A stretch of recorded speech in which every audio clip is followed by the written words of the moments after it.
Hi, Liz. Hi, Michelle. Thank you for having me. Oh, thank you for taking the time to come on. I'm so excited. I feel like we're peas in a pod. We already know each other. We're BFFs, and yet this is the first time that we are talking. Exactly, but not the first time I've heard your voice because I am an avid listener of your podcast, and I love listening to all the authors that you chat with. You sound as if you've known everyone for a decade or so. So I love that, like chatting with old friends. And then of You are course too kind. I loved your audiobook, so that was Thank great too. you. I like to stalk everyone that comes on the show first, so I feel like I do know them. Yes, and it shows. And you talk about that in your book. And I thought that was really fun too, because you can pull out those details that other people who are just kind of glossing over a bio don't notice, or they don't take that deep dive. So Oh, thank you.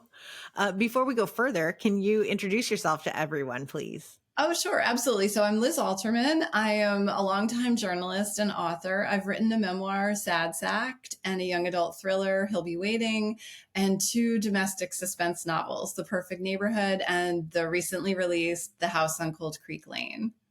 And I have read Sad Sacked because it was like a parallel to my own life.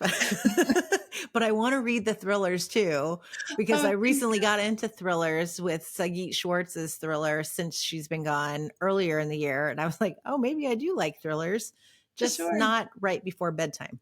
Exactly. I know. Then I end up staying up much, much later than I'm supposed to. And I end up kind of looking around, even though it's dark and I just have the Kindle or my audiobook. Next thing I'm sitting up in bed, like, am I alone here? Or is this, Hmm. What was anyone that hiding in sound? the corner? Right. Did I Anyone lock the else? door? Exactly. Yeah. So take me back to, I know your career story, but take everyone back to, I want to talk a bit about Sad Sacked and what life looked like for you before this transition into writing and being at home with your husband. Yes, right. I always say so. The premise is that my husband and I, both longtime media professionals, were laid off within about 6 weeks of one another. So I like to say, people will say you marry for better or worse, but not for lunch. And so suddenly we had all this time together staring at each other. And I should note that I guess he was laid off right before Thanksgiving and I was laid off in January. And we live in New Jersey, and it happened to be this awful cold winter where we were just stuck inside together all the time. And initially I thought, we have three children, and I was thinking, okay, this is going to be a great opportunity for us to, really reconnect and finish those sentences that the kids are always interrupting. Maybe we'll, cook together, try some new recipes, and job hunt together. And while I was up for that, my husband Rich definitely had other plans. He was going full tilt toward the working out and making all of these new juices and smoothies. And so I'd say rather quickly tensions began to escalate, and definitely it was not an easy time for us as we tried to reinvent ourselves in our mid 40s. That would be tough for anyone. And my parallel was that yes, I've been laid off. My husband's been laid off. We ended up working from home. I was laid off a second time, but we got pregnant both times. So Oh no, that's I guess really we funny. did bond during our time. Right, okay, you did. You got to do something, right? So that's Yeah, really yeah. We just ended up with two kids. So That's so funny. Well, so I was in my 40s, and I have a good friend who knew I was working on this memoir. And I do find that a lot of people maybe don't necessarily realize that memoir is nonfiction, and you have to stay true to that. So as I was writing it, she says to me, what would be a wonderful cliffhanger ending is if you turned out to be pregnant at the end of it. And I was saying, first of all, I think that might be biologically, I'm kind of beyond that now. And then also, it's not true. And I think people would say, like, these two people with three kids already and no jobs, I don't know if that's the best decision. that's hilarious. Right. But so I had to tell her, I'll save that maybe for maybe a work of fiction. I like that you're writing a memoir and she's like, "Why don't you throw this in?" I know people, I don't know if you found that, but people are not shy about giving you ideas or saying, I've been meaning to write this. Why don't you take it? You do it. Yeah, that's it feels like that's life in general. Like, I've been meaning to volunteer for this position. Why don't you do it? No, Exactly. I'm good. Right. That's So funny. what made you decide to write a memoir? How, because I know that then this is what launched, okay, now I'm going to write, this is what I'm going to do. And then your husband decided that he wasn't going to go back to corporate either. Because we've had Right. this conversation where I'm like, give me your secrets on how you did that, because my husband's still in corporate and it's really, don't tell his job, but it's really because the health I benefits. know. Well, I do feel like if we weren't tied to those, it would open up the whole world for you, and even now that we can work from home, traveling or even, putting together a few consulting roles, but it is that healthcare that keeps you so tied to corporate.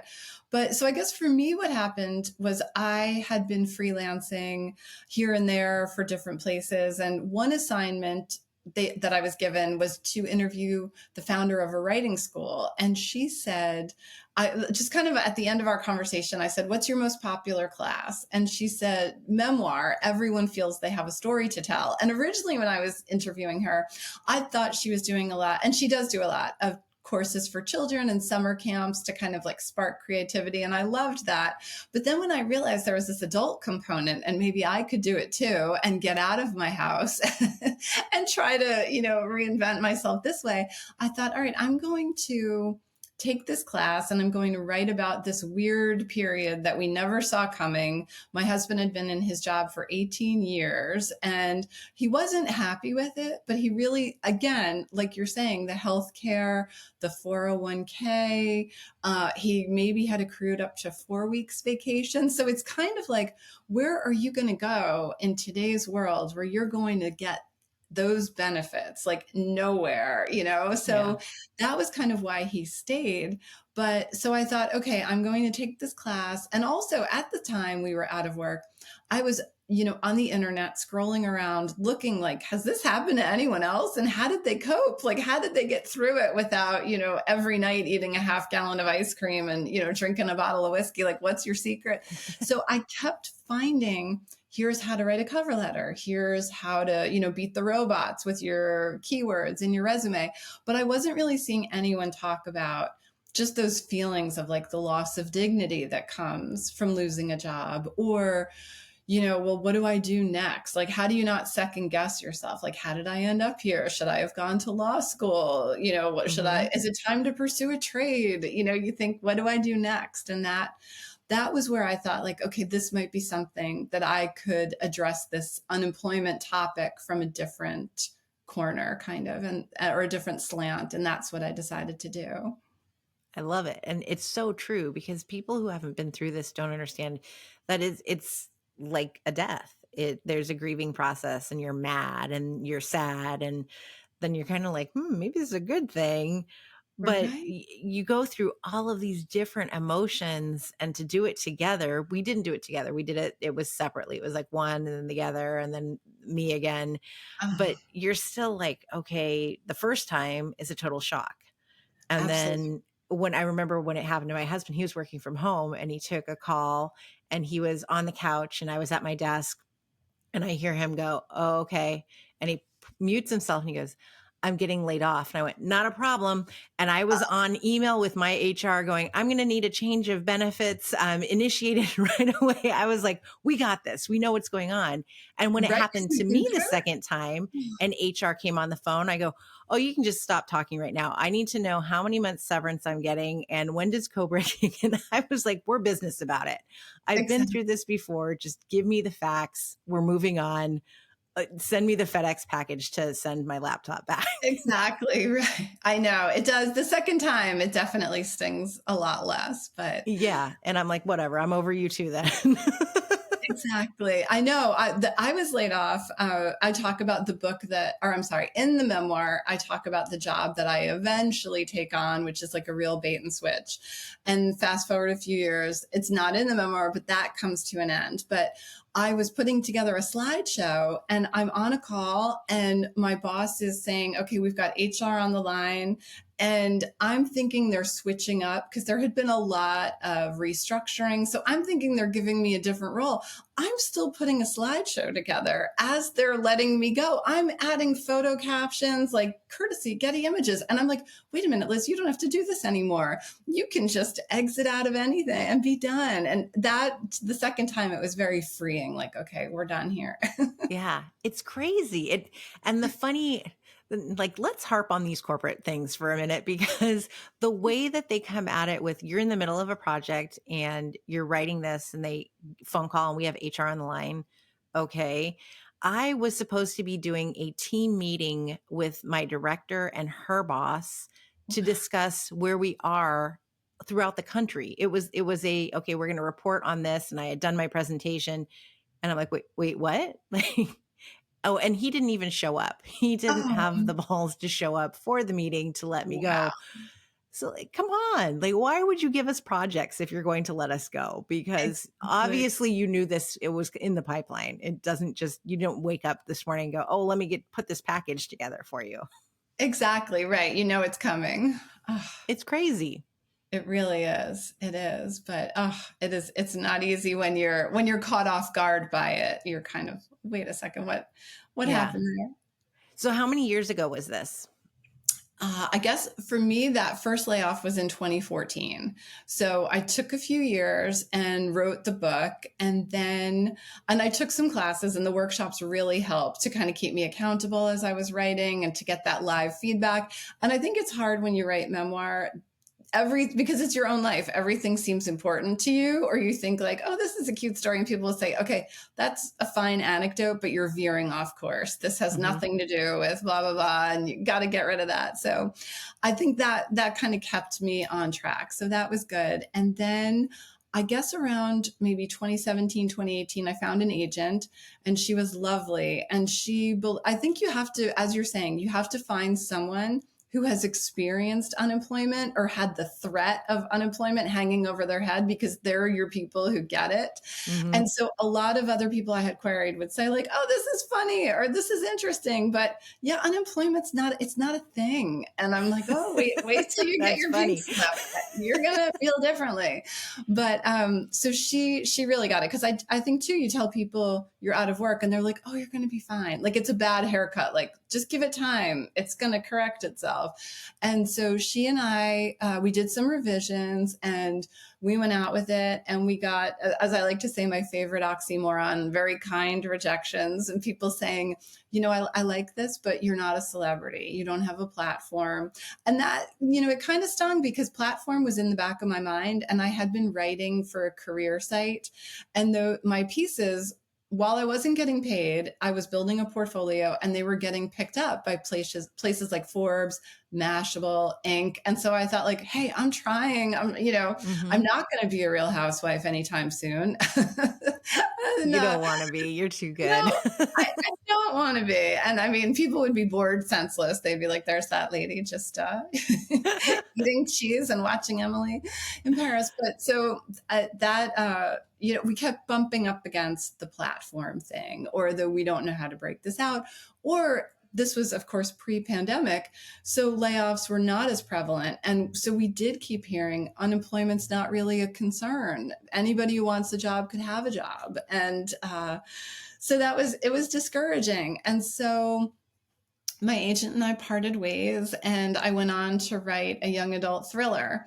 And but meanwhile, I had a friend who was shopping around a thriller, and she had an agent who was kind of leaving no stone unturned. And that's when she came back to me and said, "Are you familiar with Audible's pitch portal?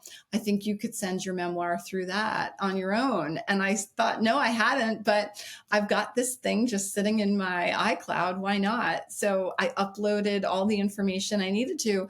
And within about a month, I heard from Audible saying an editor has read your book and would like to speak with you. And at first I was kind of like, is this for real? Is this like one of my kids trying to, boost my self-esteem after all of these rejections, but no, it was legit. And so that I got an editor there, and she was fantastic. And I guess it took a couple of years before it came out. So it was kind of like I started in 2014, and then it came out in 2021. And then because I'd been working on these other books, they kind of came out back to back. So people were like, oh man, you've been so busy. Look at you churning them Right? out. I'm like, no, it's been in the pipeline for about 8 years. So, I didn't even know about this Audible pitch thing. right. That sounds great. And does it work like then once you get an editor who's interested? So you take away the middle person with an agent, right? Right. I think your agent could submit on your behalf back at this time, but for me, you could do it without an agent. And I think they just put out a call again where you could pitch them something. They were looking, I want to say something that was like serialized, and it was kind of across the board. They were taking pitches, fiction, nonfiction, just kind of gathering ideas and seeing what they liked. So it was really interesting. I'm totally going to look it up. Because why not, everybody? Exactly. Why not? Indeed.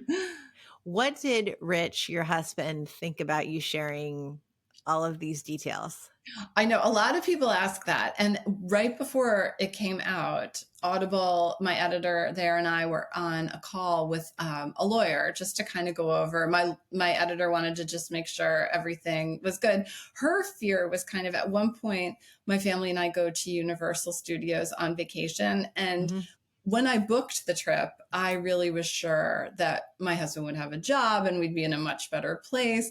And when we get there, it's this gray, cold, gloomy day, and Rich does not have a job. And I feel like every ride spits you out in a gift shop, and you can't exit unless your kid is like, "Could I get this $18 lollipop?" And you're like, "Please, no, we can't even afford to be here in the first place." And then we were in one world, and then my son was like, "Well, you bought the tickets for the other world, right? Like we can take the Hogwarts Express." I'm like, "Not unless we, rob that gift shop that we just came through, because that's going to be another $500." So my editor was kind of like, she says some negative things about Universal, but it's not really Universal. She was just in a dark place. But the lawyer, a man, was like, "Oh no, that's completely fine. I just want to know how her husband feels about her talking like this." And it's totally the truth. I mean, we just went to Disneyland in June, and yeah, you end up, the ride ends up in Star Wars shop where you buy something. That's totally the truth. So you It did is. not And lie. no, I have a good friend. He's very funny. And he will say, like, before you leave, you're pretty much buying like a Buzz Lightyear dipped in gold for $2,000. Like anything they can sell, they're going to sell you. So, Yeah. but so this lawyer was saying, how does your husband feel about, you sharing this? And I said, well, because he was in media, like he's my first editor of pretty much anything I write, I run it by him. And I really appreciate that. So anything and I gave him kind of the power of veto. If he didn't like anything that was in there, he could certainly tell me. And I think he knew that we had different approaches during that period, and that he was not necessarily easy to live with. And a lot of times I would get reviews where people would be like, "I feel so bad for this guy." And I always want to contact them and be like, "Really? Would you like him to show up on your door?" Let me know how you feel about that. I could have him there in 24 hours. So I think he knew that we had kind of gone through a lot, and I think he was willing, kind of, maybe he didn't necessarily know or think that it would be published. Maybe he felt like it was a good creative outlet for me. And then when I got the offer from Audible, he was probably like, "I can't stand in her way. She's been working on this for 6 years." So, And it's going to pay. exactly right. I'm getting some money here finally. But so I think he knew like we were in a better place at that point. So I think he was more okay that it was in the rear view and it wasn't as fresh. So he was a good sport. And then since I've been trying to publish other things with, different varying degrees of success, as we spoke about, like different agents, getting close with a publisher, it not coming through, just different things. I've said to him, if you would like to write a tell-all about me, kind of running around screaming and throwing a fit in a bathrobe with a cup of coffee, like, "Why is this not working out?" Like, he has my blessing. I've said, go for it. I'll sign off on it. So Why do I see you with a knife in your bathroom going, "Ah!" Right, right. Like, what just happened here? Mm. You also talk about in the book, like, the neighborhood friends. Let's Yes, talk about the neighborhood friends. Do you still live in the same neighborhood? we do. We do. Okay. So No. have they all read the book? I don't know. You never know. They're very kind and supportive in that they had read my first domestic suspense novel, The Perfect Neighborhood, and they very generously invited me into like a town book club. So it was funny, different people were saying, well, we live in the perfect neighborhood. And it really made me laugh because it's not our neighborhood really, I guess in the fiction, it's not as close. Like there are certain aspects, but it's fictionalized. But in the memoir, of course, it is. Like you have those people who, as you're saying, we're both out of work. They're saying, do you believe I have to wait 4 months to get into this farm to table restaurant? Or, Yeah. I'm so annoyed my renovation is taking longer. Or people who will say, like, my flight, I can't believe, to Turks and Caicos, we were delayed 2 hours on the runway and the stewardess would not bring the bar cart.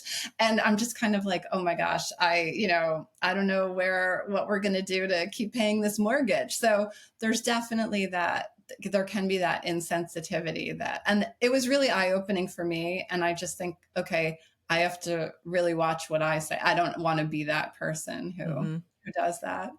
I think these experiences teach us that, and it Hmm. gives us a different perspective that if you haven't been through it, then you just don't know about it or know you don't unless you're listening to stories like this, you don't have that empathy in order to show the compassion.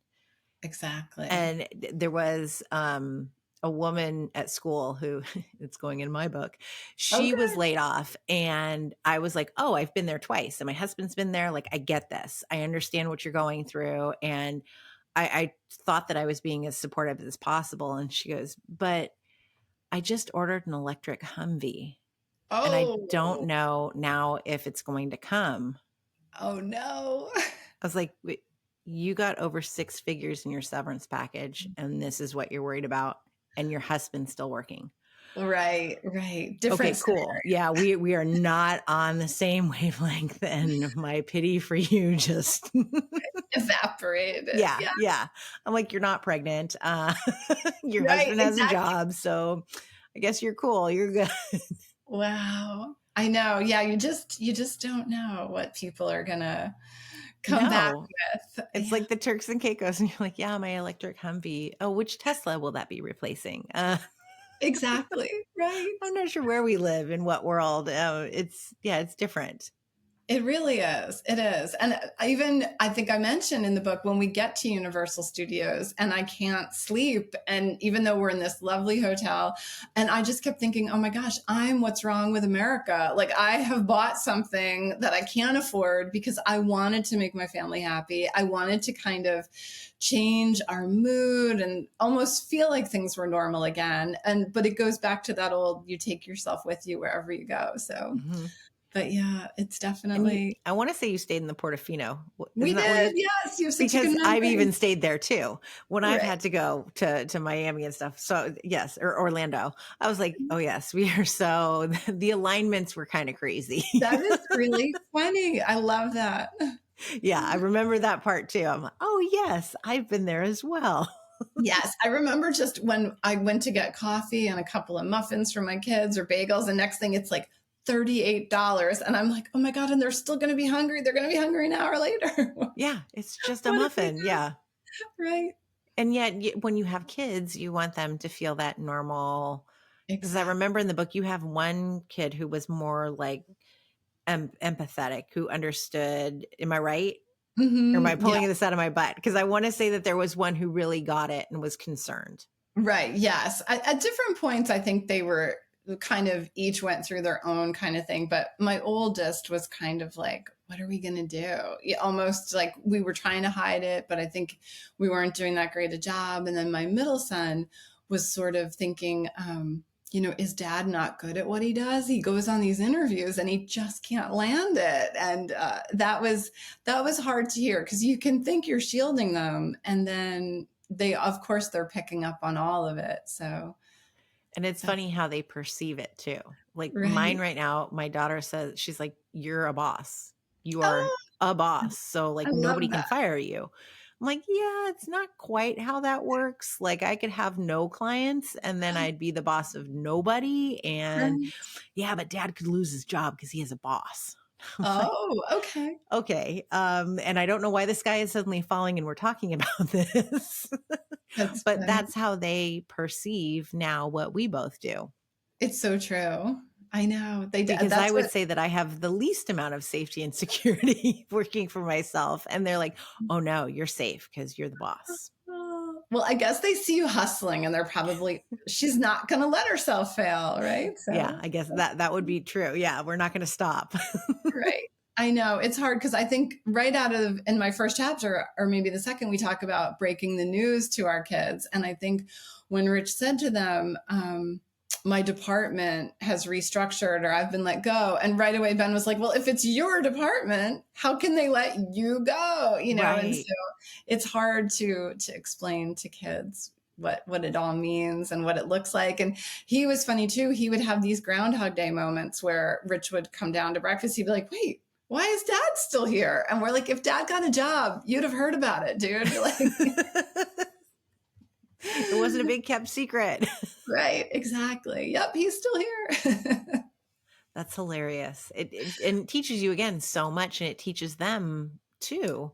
right. To be 18 years. I was in 18 years with my job. My husband was 2 decades. So, Wow. now we're telling our kids like there might not be a job today that exists that you're going to be doing. It's So so don't true. limit yourself and if you can figure out how to work for yourself, go do that too. You just never know what it's going to be. Yeah, you have to be nimble and kind of don't just manage expectations. That's what I'll kind of tell them too. You never know when you may have to reinvent yourself or try something different. And especially now with technology, my son the other night was working on a cover letter and he had put in a bunch of things in AI. And I of course, am anti AI. And then he read me back what it wrote. And I thought, oh, wow, now I'm really going to be out of, I've got to go find a new career because this thing, it did a fine job. And I was Oh, very disappointed. really? It did. Oh. I was surprised. A little repetitive, but I mean, we rewrote it, of course, but I was very surprised at how, I guess, eloquent this thing turned out to be. So I did Well, not. I keep being disappointed, so it's Okay. okay.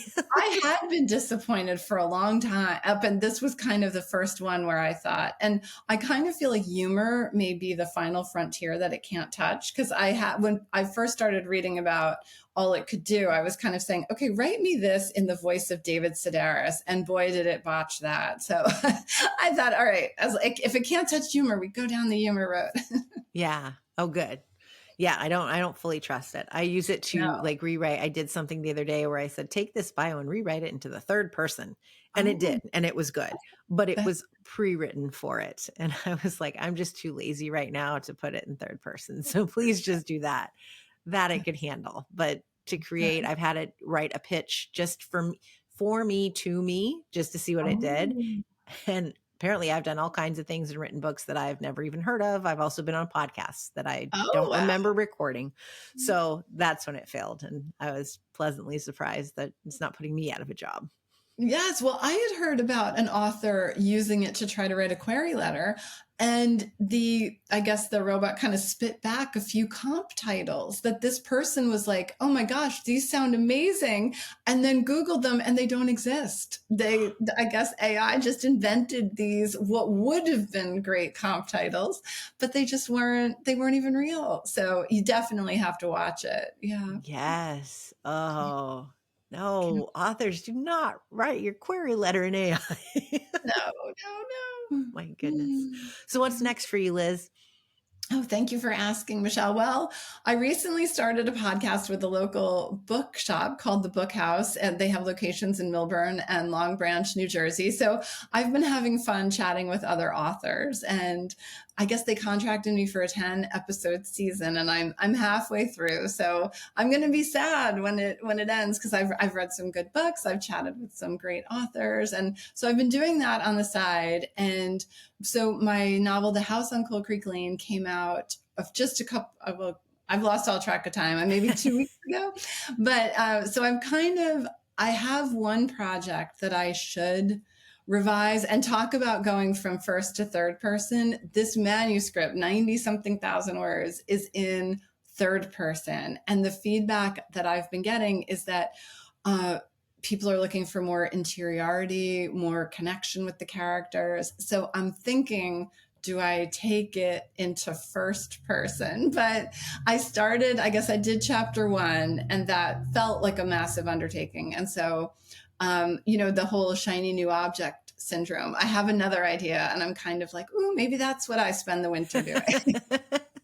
I don't know. So bottom line, I don't, other than my fun podcast and some freelance assignments, I'm debating what to do next writing wise, but thank you for asking. I'm I excited l for your writing. Oh, thank you. I love that a bookstore hired you to do a podcast. Hello, Yeah, bookstores. Please pay attention, and we are for hire because that exactly. sounds amazing.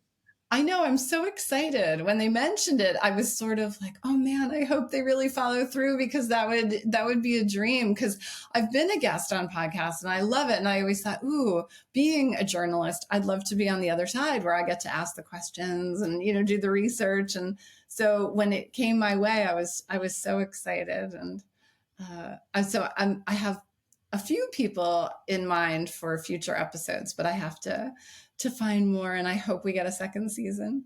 That's a blast. I love that idea. I'm gonna go listen, Oh, thank and we'll make you. sure we link to it too, so everyone Oh, else can thank you so listen. much. And where can everyone find you and connect with you?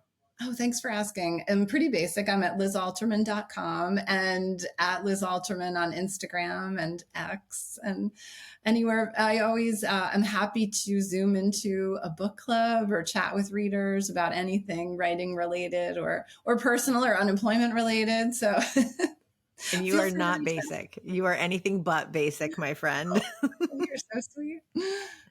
Thank you so much for coming on. I'm so glad we got to connect and talk face to face finally. Yes, me too. Thank you so much for having me. And I've learned so much from your book. Oh, thank you. I've been recommending it to anyone who wants to go on a podcast or is thinking about starting a podcast. I loved it. Thank you.